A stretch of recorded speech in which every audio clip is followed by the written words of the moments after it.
Somos CNN, el líder mundial en noticias.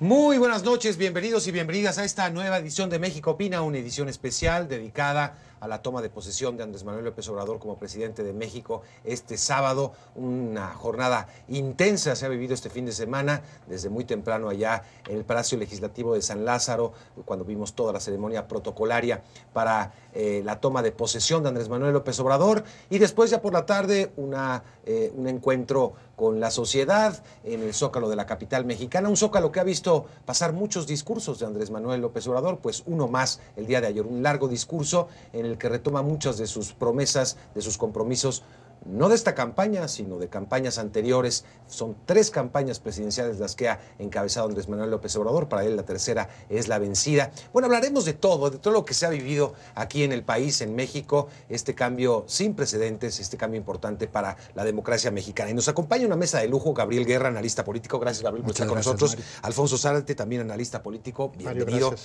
Mariana Benítez, analista, abogada. Hola. Gracias por estar aquí. Mariana, muchas bienvenido. Gracias. Y Jorge Aljovín, consultor político. Gracias, Jorge. Muchas bienvenidos. Gracias. Pues empecemos analizando un poco, ¿qué les parece si analizamos el momento de la investidura? Creo que un momento importante, Gabriel, lo comentábamos fuera de micrófonos, personajes de la izquierda mexicana o de los luchadores de hace 30 años exactamente, con aquel Frente Democrático Nacional encabezada por Cuauhtémoc Cárdenas y por Porfirio Muñoz Ledo, que le tocó investir al presidente Andrés Manuel López Obrador. Un momento importante, se cierra un ciclo para la izquierda. Muy importante, lleno de símbolos desde el arranque de la jornada. A mí me llamaron mucho la atención, primero, la manera en que llegaron el presidente saliente y el presidente entrante. Y tal vez pocas cosas ilustran mejor el cambio de época que vamos a vivir. No estoy haciendo juicios de valor, que eso.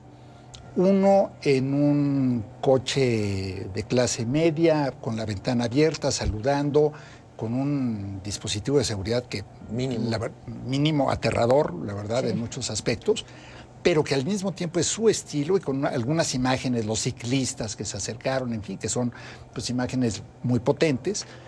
El presidente saliente, Enrique Peña, que llega pues con el tradicional aparato que se utilizaba, ¿no? Y digo, se utilizaba como que hubiera sido hace tanto tiempo, que se utilizaba hasta ayer. ¿Sí? Después, muy poderosa la imagen de un personaje tan pues antipático en tantos aspectos como Gerardo Fernández Noroña, siendo y comportándose a la altura, porque estaba en la comisión que le tocaba recibir y acompañar al presidente saliente, al presidente Peña. Era uno de los momentos más de mayor tensión, digamos. ¿Cómo iba a ser esa relación? ¿No? Que uno no se podía haber pensado cualquier cosa, y no, se comportó a la altura. Y en general una ceremonia en la que, más allá de algún letrerito por acá, un grito por allá, la verdad que pasó muy tersa, muy correctamente. Creo que el saliente y el entrante guardaron muy bien las formas el uno con el otro. Sí. La figura de Porfirio Muñoz Ledo, bueno, pues, figura emblemática de la izquierda mexicana, pero también del viejo régimen, ¿no? De este viejo PRI que abandonó Muñoz Ledo cuando empieza la época neoliberal. En fin, muchos símbolos, muchas señales, un discurso que no sorprendió, y yo creo que la buena noticia es esa. Al final del día, López Obrador reiteró lo que había venido diciendo a lo largo de la campaña y a partir de que se decretó su triunfo. Entonces, creo que nos puede gustar o no, pero mi gran preocupación es que tuviésemos el sábado una sorpresa discursiva, y no la hubo. No la hubo, en tu opinión. Alfonso. Yo creo que a mí lo que me pareció más destacado, sobre todo en el discurso en el Congreso, es esta sentencia severa, esta condena al neoliberalismo. Es decir, López Obrador efectivamente nace a la lucha política desde el Instituto Indigenista en Tabasco. Es una gente muy cercana a la gente del pueblo, a la gente pobre. Yo creo que es auténticamente un hombre honesto, que es un hombre austero y que es un hombre que se identifica con el pueblo. Y lo que hace en este discurso, esta disección de lo que ha significado el neoliberalismo para el país, la contracción de los salarios, el poder adquisitivo de los salarios, la vinculación del poder político con el poder económico, este binomio que ha dejado de lado el tema de la pobreza, el tema de las regiones abandonadas. Entonces, creo que la parte más meritoria del discurso es esta condena severa a un modelo que dice va a dejar atrás y que ha tenido muy severas consecuencias para la sociedad mexicana. No, coincido. El problema que yo pondría es, creo que es analizable el neoliberalismo y las cuentas que entrega hasta el día de hoy. El problema es que me da la impresión de que gran parte de la solución la ve en soluciones del pasado, ¿no? De mediados del siglo pasado, de la década de los 70, es decir, volver a una producción petrolera fuerte, volver a esquemas incluso que mencionó en el segundo discurso ya de precios de garantía, de una serie de cuestiones. Incluso habló en algún momento de la banca. No, obviamente no habló de la estatización de la banca, pero sí habló de una figura de un banco mexicano, de un banco del Estado más fuerte, que va a llegar a todos lados, que va incluso a recibir remesas, préstamos de palabra, algo así, ¿no? Entendí, créditos a la palabra. En fin, una serie de cuestiones que llaman la atención. A ver, vamos a ir hablando de poco a poco. Mariana. Efectivamente, a ver, sí, pasaron creo que 15 minutos, los primeros 15 minutos del discurso, criticando al neoliberalismo y cuáles habían sido, y nos dio una cátedra de lo que fue las medidas económicas de cada gobierno, ¿no? Después de la revolución. Y hasta que llega, realmente pone los temas que siempre ha manejado. Es decir, la verdad no hubo ninguna sorpresa, coincido con Alfonso. Vimos a un presidente, hoy ya presidente, pero pareciera que sigue en campaña, es decir, repitió hasta las mismas frases, y la mal llamada reforma educativa, que va para atrás la energética, las minorías rapaces, y bueno, todo también ese discurso de polarización también estuvo presente el día de hoy. Y efectivamente, dentro de las medidas que anuncia, como cambios que anuncia, a mí me hubiera encantado escuchar, digamos, como una novedad, digamos, palabras como innovación, como ciencia, ¿sí? Es decir, habla mucho de medidas, digamos, de sembrar 1 millón de árboles frutales, ¿no? Habla de medidas asistencialistas, pero realmente, más allá de decir, bueno, sí, un sector energético fuerte, porque dice que está en bancarrota, ¿no? La verdad es que me hubiese encantado escuchar hacia dónde, digamos, cómo piensas sacar adelante al país con lo que está pasando en el mundo. Es decir, pareciera que se detiene México y que no está pensando en ponerse al nivel de país, de lo que están haciendo los países que hoy están generando desarrollo en el mundo. La innovación, la ciencia, la educación, pero la educación ¿cómo? Simplemente, en términos de educación, habla que se regresa, pero no sabemos de cuál va a ser la bien llamada reforma educativa. Ahora, sí. Ahora, ¿no? pero me llama mucho la atención, porque hoy escuchaba algunos análisis de Argentina, lo que pasaba en el G20, que también fue un día intenso por eso, y escuchaba que el presidente Macri tenía ese discurso de ver hacia el futuro de la innovación, y uno de los analistas decía, parece que no está enterado de lo que está pasando en el mundo, que el discurso que está predominando en el mundo es precisamente el de Andrés Manuel. El regreso. El regreso de las cosas. Entonces, vaya, es contradictorio, pero Andrés Manuel parece que no está aislado en ese discurso a nivel global de aparentemente un regreso a ese nacionalismo, ¿no? A ver, vamos contigo. Justamente, Mario, hoy en el mundo encontramos un cambio de narrativa. Si vemos al presidente Macri, por ejemplo, el presidente Macri parece que su labor no le ha hecho nada bien, porque cuando tú revisas las encuestas, Cristina está muy cerca de él, pisándole los talones. Pero hay que decirlo así, y coincido con la mesa, creo que hoy encontramos un país expectante, con renovadas esperanzas y con altas expectativas que pueden costar caro. Y aquí es lo importante, que si bien hay un mensaje de austeridad, hay un mensaje de un cambio del sistema, una crítica a ese sistema que no ha funcionado en los últimos años, lo importante es no quedarse solamente en el mensaje, sino que pasar del mensaje a la acción. ¿Y a qué me refiero en este sentido? Creo que hoy en el discurso, además de la buena voluntad del presidente, ya presidente constitucional y legítimo de México, creo que lo importante, por ejemplo, en el tema de los superdelegados, me gustaría centrarme ahí. Por ejemplo, tenemos una concentración del poder. Es una crítica que ha hecho toda la opinión pública, pero también me gustaría ver en ese propio discurso que el presidente lo complementara y pudiera decir que para que esos superdelegados no cometan los mismos errores que los gobernadores salientes, que los gobernadores corruptos, que sería un buen síntoma, una buena señal que estos superdelegados, por ejemplo, no pudieran competir en la próxima elección de gobernador. Esto es para no mezclar los intereses justamente de gestión del dinero con una ventaja política que no es adecuada. Entonces yo creo que en este sentido podemos ir matizando esta forma de pensar, y también habrá que decirlo. Nada más me gustaría dar unas cifras y también explicar por qué se da este cambio en el país. Cuando simplemente revisamos cifras que le importan a la gente de pie, por ejemplo, cuando vemos el precio de la carne, cuando inició el gobierno de Peña Nieto y cómo lo deja el día de hoy, por ejemplo, encontramos un precio de 47 pesos con 30 centavos y hoy por hoy la deja con 124 pesos. Por otro lado, la tortilla 10,90 y hoy por hoy tenemos un precio de 13,25. El dólar 13 pesos con 20 centavos, hoy con 20,54. Entonces nos comenzamos a dar cuenta que muchas veces las cifras macroeconómicas, los buenos resultados que también no se niegan que hubieron en el gobierno saliente, pues no fueron acompañados por una adecuada comunicación y además por los saldos que deja el país. Una inflación que ha ido aumentando tiempo con tiempo, una deuda pública que hoy por hoy es del 67%, o cifras también en el tema de la violencia, que ha dejado un país más violento que el que dejó en su momento, o decía la opinión pública del propio Felipe Calderón. Vamos a analizar punto por punto después de una pausa. Usted también participe con sus opiniones, @MarioCNN, @MexOpina en Twitter. Seguimos en este momento en México Opina después de una pausa.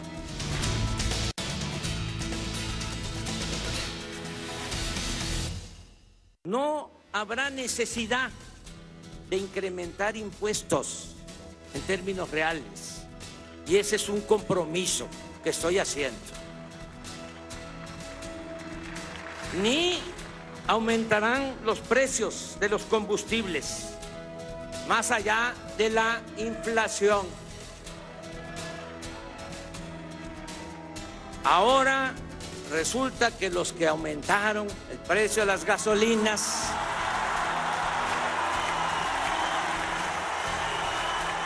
están pidiendo que baje. Hago el compromiso responsable que pronto, muy pronto, cuando terminemos la refinería que vamos a construir en México y se rehabiliten 6 refinerías, va a bajar el precio de la gasolina y de todos los combustibles. Bueno, escuchábamos a Andrés Manuel López Obrador en uno de los momentos más interesantes en el discurso que pronunció ante el Congreso de la Unión esta mañana, donde un grupo de diputados se levantó con pancartas exigiendo que se bajen los precios de la gasolina como lo había prometido, y él respondió: qué curioso que los subieron los precios de la gasolina ahora los piden que se baje. Creo que fue un momento interesante. Pero pregunto, Andrés Manuel llega a la presidencia por sus propuestas, por haber propuesto que va a vender el avión presidencial, que va a desconstruir, mejor dicho, Texcoco, las propuestas económicas, o llega por el desgaste de gobierno de la administración de Peña Nieto? Yo creo que es una mixtura de factores los que explican, pero en mi opinión los factores fundamentales son los excesos del gobierno de Peña Nieto. Si la sociedad mexicana había decidido en el año 2000 una alternancia por la derecha y que le había entregado el poder a Vicente Fox, Vicente Fox ejerció un gobierno decepcionante en muchos sentidos, sobre todo por su frivolidad, por el hecho de empezar enmendándole la plana a la Constitución que establece el carácter unipersonal de titular del Ejecutivo para crear la figura de la pareja presidencial y los muchachos Briviesca y una economía con muchos recursos. El Toallagate, también frivolidad en eso, ¿no? Así es. Y después la sociedad le volvió a dar la oportunidad a Acción Nacional con Felipe Calderón. Felipe Calderón se apartó de la frivolidad, pero su infausta guerra contra el crimen generó una violencia terrible en el país. Y yo creo que todo eso pavimentó el regreso del PRI. Pero el PRI que regresó en el año 2012 no fue cualquier PRI, fue el PRI mexiquense. Y yo creo que el PRI mexiquense tiene ciertas características, algunas de ellas creo que se las impuso el maestro Hank. Y una de ellas es, un político pobre es un pobre político. Entonces, si en algún PRI hay este vínculo entre la clase política y la clase empresarial, yo diría el agandalle, la decisión de aprovechar los puestos públicos. El cuatismo en los contratos, Así todo es. ese tipo de... Y entonces, ¿qué es lo que vimos? Un exceso en todos los órdenes. El exceso de una clase que exhibía su colección de autos clásicos, sus relojes de más de $500,000, el helicóptero utilizado para ir a un torneo de golf. Entonces yo creo que, por un lado, el voto de castigo, el voto de hartazgo, venció al voto duro del PRI, pero están también, desde luego, las promesas, las ofertas. Me parece que, imagínense el impacto de la oferta de una pensión universal duplicada. Entonces es un impacto formidable, no solamente en los viejos de todo el país, sino los hijos, los hermanos de los viejos, el apoyo a los jóvenes, becarios sí, sicarios no, el apoyo a las madres solteras. Entonces creo que es difícil detectar qué tanto pesó, en mi opinión, mucho más el hartazgo y el castigo, y en segunda medida las ofertas de campaña. Bueno, capitalizó mucho de ese hartazgo, ¿no? En esas propuestas, me voy a deshacer de la guardia, voy a vender el avión, ese tipo de cuestiones que iban dirigidas a ese sector, ¿no? Sí, pero mira, yo creo que aquí juegan muchos elementos. El campeón de los más desprotegidos, de los pueblos indígenas, de la gente mayores, con menores recursos. Muchas de esas políticas las puso en práctica en distintas proporciones cuando fue jefe de gobierno del entonces Distrito Federal, hoy Ciudad de México. Entonces yo creo que la gente también veía una carrera política muy congruente consigo misma.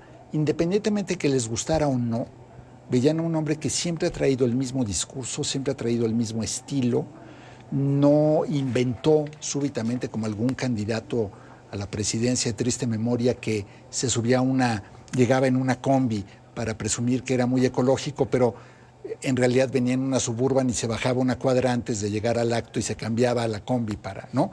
Entonces, López Obrador nunca se bajó de su Tsuru y después de su Jetta, y eso es algo con lo que la gente se identifica.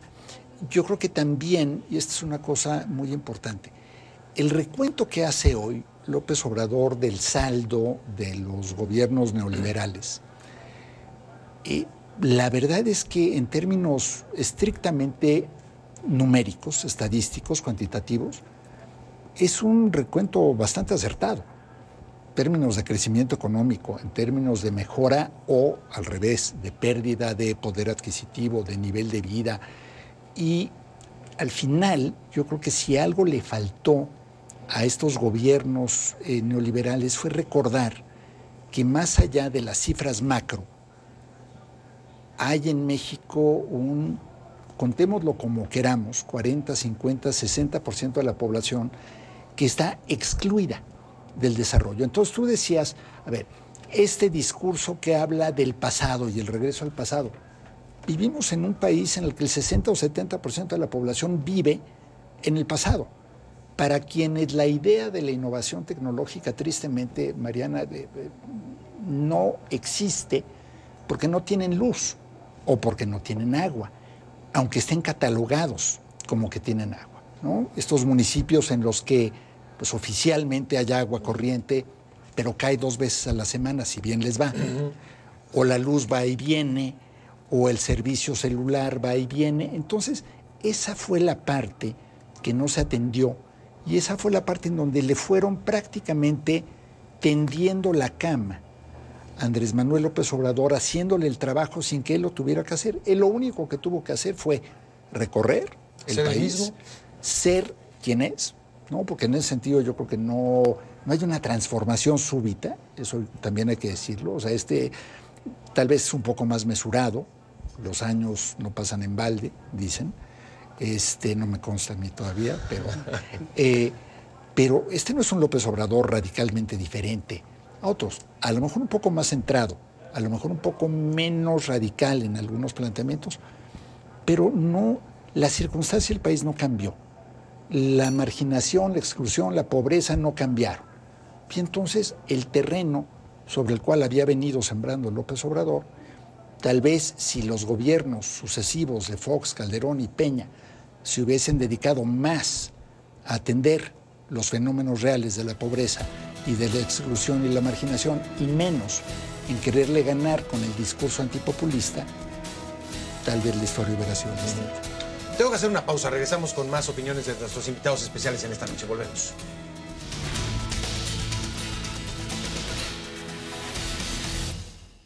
Continuamos en México Opina. Andrés Manuel López Obrador es el presidente de México, lleva unas horas apenas de serlo. Todavía da la sensación, ya lo decíamos, de que sigue con ese discurso todavía de candidatura. Hemos escuchado la reiteración de sus propuestas de campaña, pero ya es el presidente.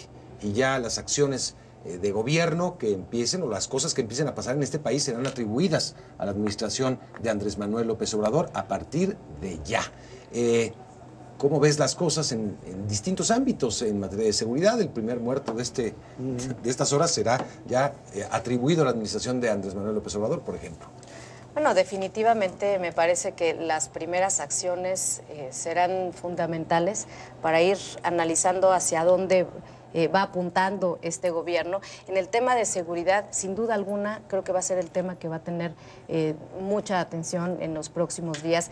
Ya se ha generado información en el sentido de que ya ha nombrado a estos coordinadores territoriales que van a estar desplegados como digamos, en la Guardia Nacional que está imaginando y que está diseñando, y que ya están siendo nombrados. Hay críticas inclusive de que estos coordinadores no tienen nada que ver con seguridad, no tienen experiencia. Entonces vamos a empezar a ver los nombramientos clave, como lo que decía también Jorge, el nombramiento de los superdelegados, que de hecho ya tiene muy perfilados los nombres, pero me parece que lo que tiene que ver con seguridad será fundamental la manera en que van a instrumentar estas medidas. Primero, está pendiente de aprobarse en la Cámara, en el Congreso, en la Cámara de Diputados, esta reforma constitucional que mandó para conformar la Guardia Nacional, y vendrá también una reorganización de la política de seguridad como tal. Sí. Digamos, ha lanzado las primeras líneas de lo que va a ser su modelo. Todavía hay muchas dudas en el aire y que falta aterrizar. Falta aterrizar cómo va a ser, esa es una de mis dudas persistentes, cómo va a ser la coordinación con los estados. Porque lo que se está planteando es un modelo centralista, donde él asume la responsabilidad de la seguridad, donde él lo ha dicho, a las 6 de la mañana diario va a tener una reunión de gabinete en ese tema, pero donde pareciera que no se termina de explicar en esta lógica de que somos un sistema nacional de seguridad, porque somos un gobierno federal, una república federal, cómo van a intervenir y cuál va a ser el nivel de responsabilidad que los gobernadores van a tener y se les va a exigir, ¿no? El propio hecho de designar a estos delegados, me parece que tendría que haber una disposición muy puntual de cuáles son sus atribuciones concretamente, porque como quedó aprobado en la ley, está totalmente ambiguo, es decir, está totalmente abierto, no define claramente el ámbito de sus atribuciones, no define tampoco, no lo quisieron hacer los legisladores, el perfil de personas que tienen que llegar a ese puesto, y tampoco se establecen mecanismos de rendición de cuentas para ellos, ¿no? Entonces, son dos, ahí apunto yo dos, una la que pone Jorge, los superdelegados, y el otro es el tema de seguridad. ¿Qué va a pasar con esta Guardia Nacional? Porque no es nada más de decir, junten de la policía militar, naval y ya tenemos nuestra guardia. Tiene que haber toda una lógica de cuerpo y tiene que haber una estrategia de seguridad, el despliegue que van a tener que ejecutar en los próximos meses, y todavía hay muchas dudas en el aire. ¿Te querías agregar algo sobre Sí, eso? yo creo que el tema por mucho más acuciante para la sociedad es el tema de la inseguridad, es decir, de la violencia delincuencial, del desbordamiento de la delincuencia.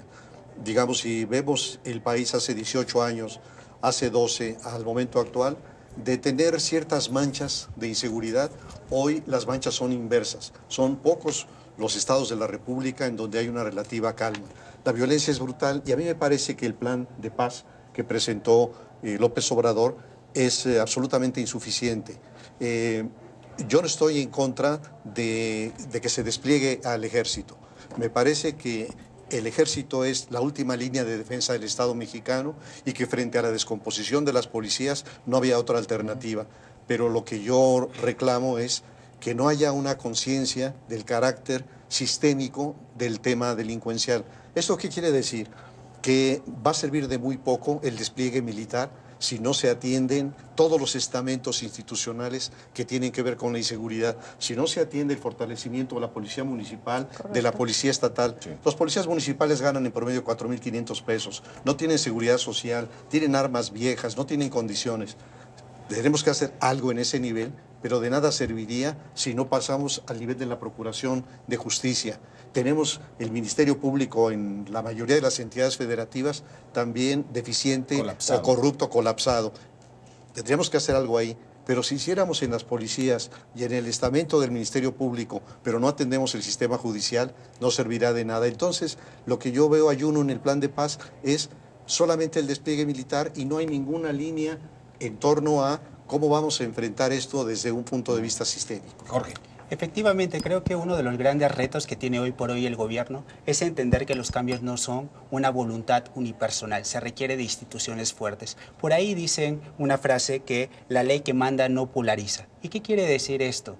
Que las leyes requieren de un respaldo y de una legitimidad, no solamente por parte de las buenas intenciones, sino que puedan perdurar en el tiempo. Y aquí me preocupa también en el tema de seguridad, pero también en el tema de las consultas populares, que parece ser que es un mecanismo que se está utilizando hoy por hoy, que me parece que es un mensaje en principio positivo. ¿Por qué? Porque el gobernante regresa a la plaza pública, los ciudadanos comienzan a tomar decisiones con él, pero también es necesario que se otorgue certeza a todos y a todas. ¿Por qué? Porque hoy hablamos de una revocación de mandato que, según palabras del presidente electo, se va a tomar esta decisión cada 2 años y medio. Y también, como muy bien lo dice Mariana, tenemos que saber cómo va a funcionar, cómo van a estar estos mecanismos para que tengamos la certeza que el gobierno está cumpliendo con sus palabras. Y nada más me gustaría rescatar un dato anecdótico que pareciera algo banal. Pero hoy por hoy,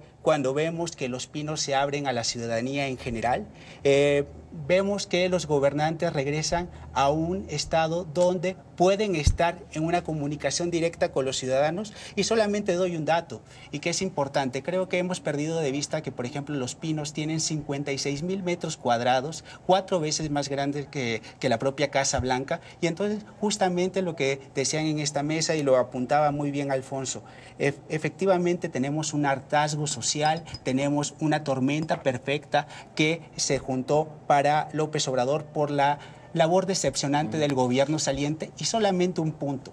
Creo que lo importante que hay que decir aquí, que si bien las expectativas son altas y pueden costar muy caro, ¿por qué? Porque si no se cumplen con esas expectativas, tenemos gobiernos como los de extrema derecha, extrema izquierda, Brasil, México. Y hoy por hoy leía una columna en el Financial Times y decía, ¿quién es más peligroso para la democracia liberal? ¿López Obrador o Bolsonaro? Entonces creo que ambos gobernantes son igual de peligrosos, porque cuando no se cumplen con las expectativas, la gente ¿qué hace? Busca un regreso a los polos opuestos. Y entonces me parece preocupante que si no se cumple, puede haber una extrema derecha el día de mañana en México o una extrema izquierda en Brasil, como si el señor Bolsonaro no cumple con sus promesas. Vamos a hacer una pausa, regresamos con las opiniones de Gabriel Guerra. Hay muchísimos temas que analizar. Volvemos con el tema de seguridad y también Los Pinos. Curiosamente, anecdóticamente les comento, Fue una noticia que llamó mucho la atención fuera de México. Yo no la tenía detectada, honestamente. A mí los pinos se van a cerrar y bueno, tampoco tenía yo detectado que eso representaba, los pinos representaba un insulto para un sector de la población, una lejanía del presidente, pero yo no lo tenía detectado, honestamente, lo debo decir. Me entero que ahora sí, que los pinos se representaba como esa lejanía del poder hacia la población y que llamó mucho la atención a nivel internacional. Alemania, notas de Alemania, de Estados Unidos nos pedían información, imágenes de cómo había sido ya abierta Los Pinos. Bueno, me pareció revelador en todo caso. Volvemos después de la pausa.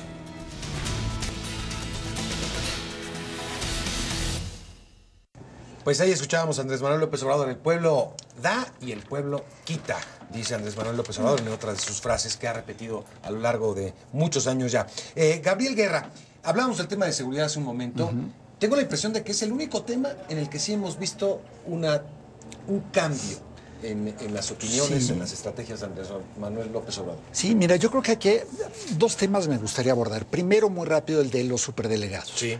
Porque pareciera que es un acto de imposición, pero en realidad es una respuesta a lo que fueron por la falta de visión y de operación política de Vicente Fox, que empoderó a los gobernadores, basándose en una idea federalista de Zedillo, que era acertada la idea, pero muy mal operada por Fox, que les da dinero sin pedirles cuentas de nada y los hace partícipes de los recursos petroleros, los ingresos petroleros, sin obligarlos a rendir cuentas.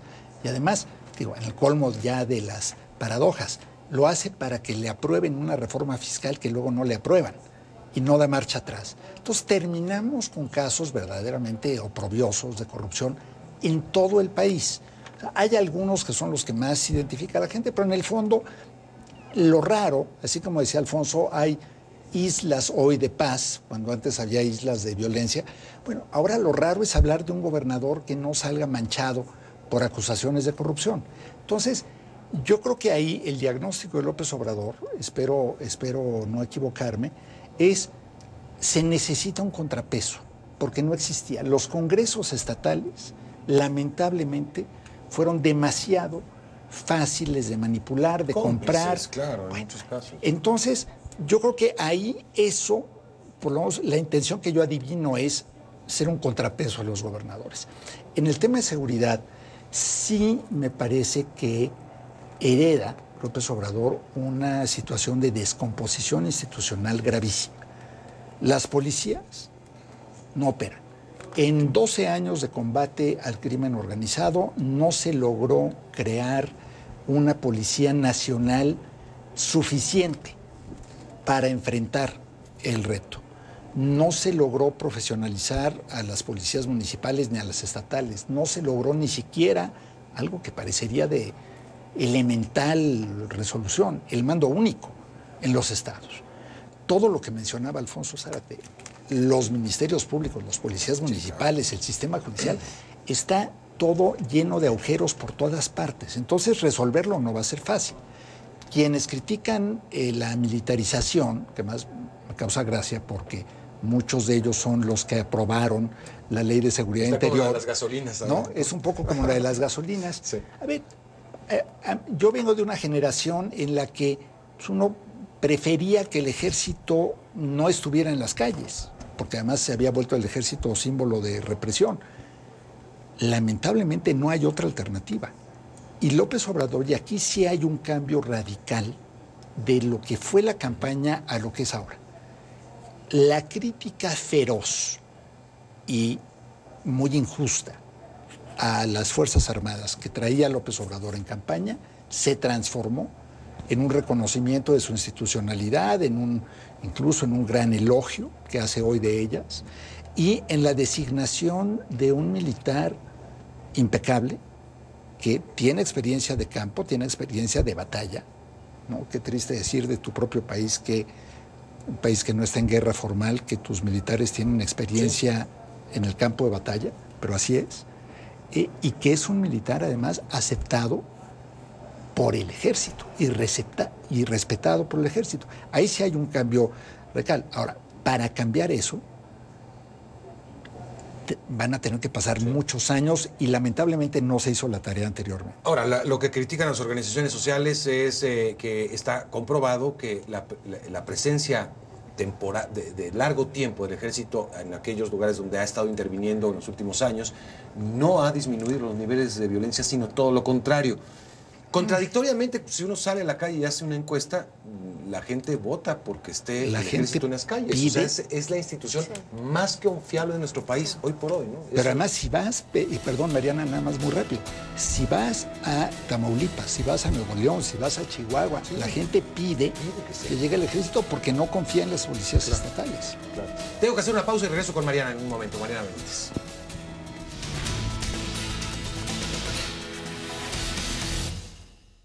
Continuamos en México Opina, tenemos muy poco tiempo y hay muchos temas. Mariana, tu oportunidad de precisar esos dos temas que nos querías dar. Sí, a ver, en el tema de los superdelegados que comentábamos y que refirió también Gabriel, yo sí creo que, digamos, de entrada, el generar un contrapeso es correcto. Un contrapeso que fuera, digamos, para vigilar el destino de los recursos, el manejo de los recursos a nivel estatal que vienen de la Federación. En eso estamos de acuerdo, en ese diagnóstico del presidente. Pero en lo que no estoy de acuerdo es en la forma de operar. Porque si estableciera estos procedimientos de manera institucionalizada, pero no lo estamos viendo. Y sobre todo, lo leemos mal por el tipo de personajes a los que va a mandar. Contrapesos institucionales sí estoy de acuerdo. Contrapesos políticos, que además son personas con claramente aspiraciones políticas, ahí ya es donde huele mal, ahí es donde no checa y en donde no creemos que sea una política que pueda persistir, digamos, de manera consistente, institucionalizada, porque va a depender de la voluntad de cada quien y del humor de cada personaje en cada estado, de cómo va, inclusive se pueden hasta poner de acuerdo con el gobernador. Entonces no va a funcionar realmente eso sin tener las bases de lo que van a hacer esas superdelegaciones, independientemente de quién las ocupe. Ese es el tema. Bueno, y ya hay un tema de ahorro de gastos también muy importante, ¿eh? Porque... Pero van a haber oficinas de representación de cualquier manera, mucho más disminuidas. Sí. Pero, de verdad, o sea, lo que yo creo es que tiene que haber... un contrapeso del contrapeso. Un contrapeso, pero institucional. No, institucional, es decir, que tengan límites y claramente funciones definidas. Ahora, en el tema de seguridad, yo lo que creo es que no es una crítica, yo, digamos, en sí, yo no he criticado que actúe la Guardia Nacional. Lo que sí critico es que actúe el Ejército, quiero decir, las Fuerzas Armadas en este momento. Coincido con Alfonso en que es el único recurso que tenemos y el mejor en este momento excepcional. Pero, ¿qué pasa? Lo que llama la atención es de que sale esta medida, por cierto, un día después de que la Corte dijo las Fuerzas Armadas se tienen que usar de manera con límites temporales. Y esto es, y lo que estamos viendo es que la única medida que hemos visto en los anuncios que se hicieron como gobierno de transición, que se pretende institucionalizar, es precisamente el uso de las Fuerzas Armadas en materia de seguridad. Y ojo, no es pequeña cosa que esta Guardia Nacional va a tener un mando militar. Eso sí es nuevo, ¿eh? Eso sí es nuevo. Y por otro lado, preocupa que vemos ausencia en el plan de seguridad de una estrategia de qué hacer con las policías. O sea, realmente las policías que tienen una incidencia directa con el ciudadano son las municipales y las estatales. Y de eso ninguna palabra. Si estaría peor la situación, ¿no? Tal vez. No, pero a ver, algo tienes que hacer. Claro. ¿Qué respuesta vas a dar? Como estamos viendo que está tomando, pareciera que la discusión de la seguridad es solamente a nivel federal, pero los estados y los municipios, que muchos gobiernos no toman realmente las riendas sobre el tema y que han delegado en la federación. Pero hoy por hoy, esa atribución de los estados, garantizar la seguridad también. Y de los municipios. Entonces, ahí hay una ausencia, hay una laguna de qué va a pasar. Pero eso no es de hoy, ni es por Andrés Manuel López Obrador. Pero se esperaría que dada la crisis que tenemos en este momento, se esperaría una respuesta, por lo menos, digamos, un esbozo de la salida que vamos a ver a largo plazo en este tema. Yo creo que todos quisiéramos ver una salida hacia largo plazo, pero hay que ser realistas. No hay circunstancias en este momento para hacerlo. Y los estados, así como abdicaron su responsabilidad de recaudar impuestos, abdicaron completamente su responsabilidad de darle seguridad a sus ciudadanos. Era más fácil echarle la pelota a la federación. Hay estados que no ejercían el presupuesto que les correspondía como parte del Sistema Nacional de Seguridad Pública. Pero entonces estás perpetuando esa mala dinámica que traemos en nuestro federalismo en materia de seguridad. Sí, tengo que hacer una pausa y regresamos. Porque ya con una nos cae reflexión la Guardia final, Nacional. nos cae la guillotina en un momento. Volvemos.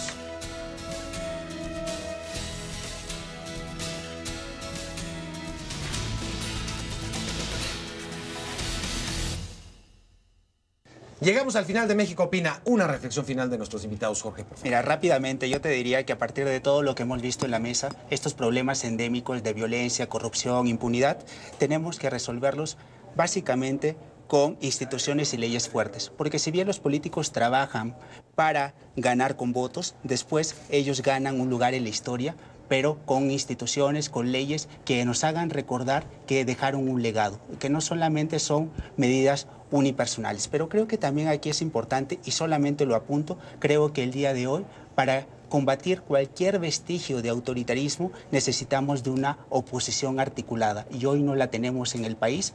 Da una pena enorme ver en el Congreso a las principales fuerzas políticas de antaño que no pueden articular un discurso en contra del propio presidente electo. Entonces solamente me quedaría con esto. Esperemos que el nuevo gobierno no solamente se quede en el mensaje, sino que pase a las acciones, y esto es importante para todos. Muchas gracias, Jorge, por estar aquí. Gracias. Mariana.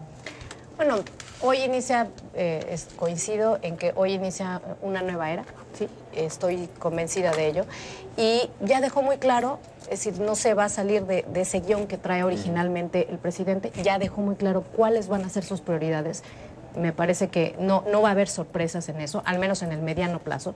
Y sobre eso, lo único que yo esperaría de esta presidencia es que gran parte de estas medidas sí tengan un asidero en las instituciones. Es decir, por ejemplo, el tema de la corrupción. Que no dependa el combate a la corrupción de él, porque en el discurso jamás escuché una fiscalía anticorrupción, jamás escuché el fortalecimiento de la PGR o la nueva fiscalía. Bueno, no hubo una mención hacia el equilibrio de los poderes, ¿eh? Ni al legislativo. Tampoco, ni al Poder Judicial. Entonces, ¿qué sí buscaría? Que si, por ejemplo, este combate a la corrupción va en serio, sí tenga un asidero en las instituciones. Fortalezca las instituciones encargadas de hacerlo y dependa menos de la voluntad del presidente. Muchas gracias, María. Gracias, María. Alfonso. Sí. Yo diría, muy bienvenido un gobierno austero, un gobierno honesto. Sin embargo, ¿qué es lo que me preocupa?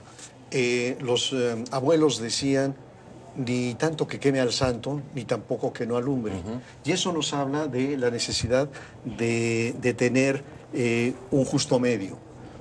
Pongo 3 o 4 ejemplos. Número 1, un justo ejemplo, medio en el Estado Mayor Presidencial. El Estado Mayor Presidencial creció desmesuradamente, 8,000 elementos, muchas atribuciones. Redúcelo a 700. No lo desaparezcas. De 8,000 a 700 que son profesionales, cumplen con su labor, en fin, ¿por qué desaparecerlo? Digo lo mismo con relación al tema de los superdelegados. Es cierto, era un exceso, 40, 50 delegados, pero no los pases a uno, y menos con las características de perfiles técnicos. De nuevo, no hay un justo equilibrio. La descentralización me parece que va a generar problemas de orden jurídico, de orden familiar, de orden social muy importantes. Y un tema más, el de la flota aérea. Entonces, no desaparezca la flota aérea, redúcela también a un tamaño funcional. Entonces, creo que todo esto, y en el colmo, sobre todo en el último discurso de ayer, el gran dador, es decir, un personaje que vuelve a ser el redentor, que parece en el poder enorme de la buena fe, de la buena voluntad y del ejemplo. El Tata, como le llaman. Y pensar que el solo ejemplo del jefe de las instituciones va a permear hacia abajo. Y eso ya lo vimos cuando fue jefe de gobierno y teníamos el caso de Ponce, su secretario de Finanzas, que se iba a jugar dinero a Las Vegas. Entonces, no es suficiente, es fortalecer instituciones, como dice Mariana. Muchas gracias, Alfonso, como siempre. A ti. Gabriel Guerra, ¿con qué te vas?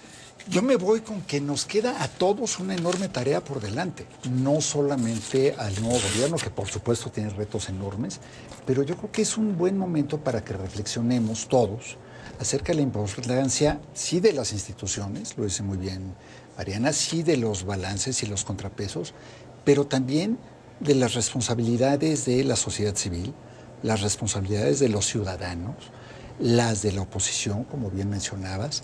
O sea, al final del día, si no queremos que esto se vuelva un tema de caudillos o un tema del tlatoani, como era el viejo estilo mexicano, que desapareció el tlatoani, pero nada ocupó su lugar, porque se debilitó el presidencialismo, pero no se fortalecieron, lamentablemente, otras instancias institucionales. Entonces, si no queremos que pase eso, nos tenemos que poner a trabajar.